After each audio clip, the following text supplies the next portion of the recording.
हमारा कहने का मतलब जो पहले भी हम पूरी मीडिया को बता चुके हैं कि श्री गुरु 10वें पातशाह श्री गुरु गोविंद सिंह जी को और राष्ट्रदेव का राष्ट्रपिता का दर्जा मिलना चाहिए और ये दिलवा के रुकेंगे, क्योंकि जो उन्होंने बलिदान दिया, जो कुर्बानियां दी हमारे गुरुओं ने, अगर उन्होंने कुर्बानियां दी है तो आज हम लोग यहाँ पे खड़े हैं।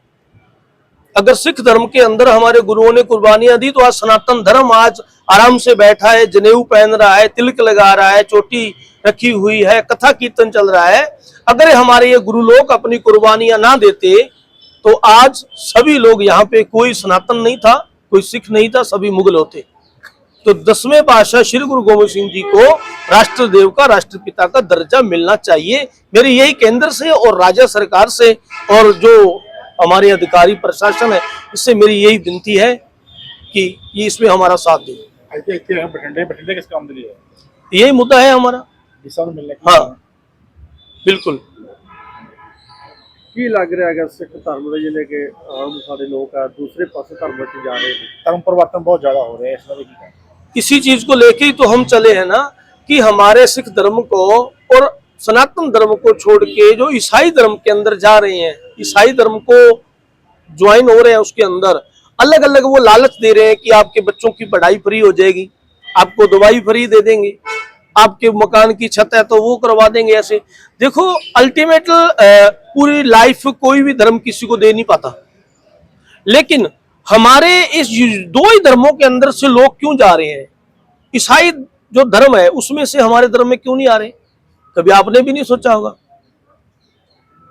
ईसाई धर्म से कोई बंदा छोड़ के ईसाई धर्म को सिख धर्म में कभी आया, सुना है आपने? देखा है? कोई नहीं आ रहा। तो यही रीजन निकालना है कि कारण क्या है, हमारे में कमी है। मैं तो एक बात स्पष्ट बोलता हूं कि हम में कमी है, हम हमारी कमियां ढूंढेंगे और किसी को ईसाई बनने नहीं देंगे। नौजवान पीढ़ी ज्यादातर जी है वो ज्यादातर हो रही है, प्रेरित हो रही है, वो जा रही है, तो उस पर देखो जी, लालच बुरी बला है। जब कोई लालच देता है तो उस साइड में हर एक जाता है, चाहे वो नौजवान है चाहे वो बूढ़े हैं। लेकिन हमारी तो सौभाग्य की एक बात है कि हम में कमी है। जब तक सनातन और सिख धर्म एक होके इस चीज का मुकाबला नहीं करेगा, प्रस्ताव नहीं रखेगा, प्रशासन को, केंद्र सरकार को, राज्य सरकार को हम अलग अलग अल्टीमेटम नहीं देंगे और हमारे साधु संतों को इसके बारे में चर्चा करके चलना चाहिए।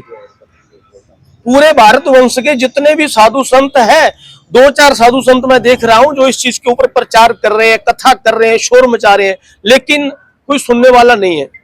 तो हमने भी ये सोचा कि अगर हम शोर मचाएंगे शायद हमारा भी साथ प्रशासन दे दे, सरकार दे दे, राज्य सरकार हमारी बात मानेगी। सीएम साहब से हमें बहुत बड़ा भरोसा है, जो पंजाब के आज मान साहब हैं, बहुत अच्छा काम कर रहे हैं, तो हम उनसे भी मिलेंगे। तो यही हमारी एक है। ਬਾਬਾ ਜੀ ਇੱਕ ਮੋਬਾਈਲ ਦੇ ਉੱਤੇ ਬੜੀਆਂ ਐਡਾਂ ਚੱਲ ਰਹੀਆਂ ਅੱਜ ਕੱਲ ਕੰਮ ਸੂਤਰ ਨੂੰ ਲੈ ਕੇ, ਲੋਕ ਕਿਹੜੇ ਪਾਸੇ ਜਾ ਰਹੇ ਨੇ? उसी साइड में जा रहे हैं। कलयुग है। अगर हम छोटी सी बात करें, हमारे जितने भी साधु संत है कथा करते हैं, ठीक है, लेकिन संपूर्ण ज्ञान मद भागवत महापुराण के अंदर वेद व्यास जी ने बताया है कि 4 युग हुए हैं। सबसे पहले जो हमारा युग हुआ और उसके बाद में दूसरा युग हुआ, फिर तीसरा हुआ, आज चौथे पड़ाव में हम लोग बैठे हैं। ठीक है जी। जो सतयुग था, सतयुग की 17,88,000 उम्र थी साल की। फिर आया त्रेता, 8,26,000 साल की उसकी एज हुई।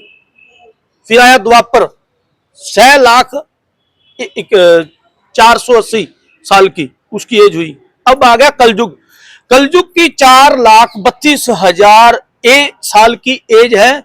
लेकिन बड़ी सुनने वाली बात, ग्रंथों का जो ज्ञान, भागवत की जो कथा में आज बता रहे हैं कि अभी तक कलयुग 98,476 साल जिया है। अभी उसकी एज बहुत बड़ी है कलयुग की। अगर 98,000 साल अभी कलयुग को आए हुए हैं तो आगे कितने साल पड़े हैं? तो आगे हमारे देश का क्या होगा?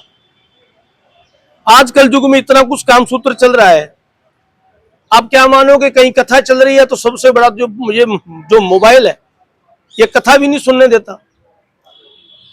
जब आप कथा से सुन के बाहर आओगे, आपने कुछ लाइव चला लिया, मान लो आ जाओ आप और हम, आप लाइव चला रहे हो, जो लोग बच्चे इसको देखेंगे परिवार में, चाहे कितनी भी एज है, लेकिन जो ऐड चल रही है उसको तो ये मतलब नहीं है ना बच्चा है, बूढ़ा है, जवान है, क्या है।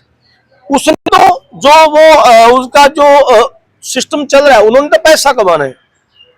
जब तक कामसूत्र की ऐड नहीं रुकेगी, देसी दवाइयां, गंदी दवाइयों का ये फार्मूला नहीं रुकेगा।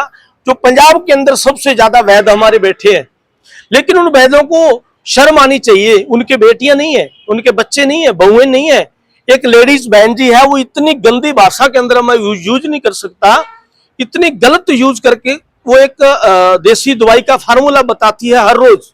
लेकिन मैंने लिस्ट बना रखी है, 28 वैद्य है पंजाब के अंदर, और चाहे कोई मुझे मार दे, चाहे कुछ भी हो जाए, मैं रुकने वाला नहीं हूं। इन सब के नकेल डाल के रुकूंगा।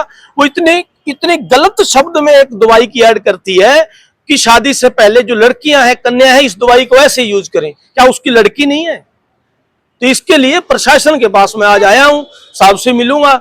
ये जिले के मालिक हैं तो इनसे पूछेंगे, सीएम साहब से मिलेंगे। इस चीज की जो एक गलत ऐड जो चल रही है, कृतियां, इसको रोकना पड़ेगा, नहीं तो आने वाला समय, आने वाली पीढ़ी हमारी खत्म है। आपका नाम दस एक हमारा नाम श्री 108 प्रज्ञा ऋषि मंत भोलादास बोरीवाले, विश्व हिंदू महासंघ के अंदर शिक्षक बुद्धिजीवी संत वर्ग के राष्ट्रीय उपाध्यक्ष।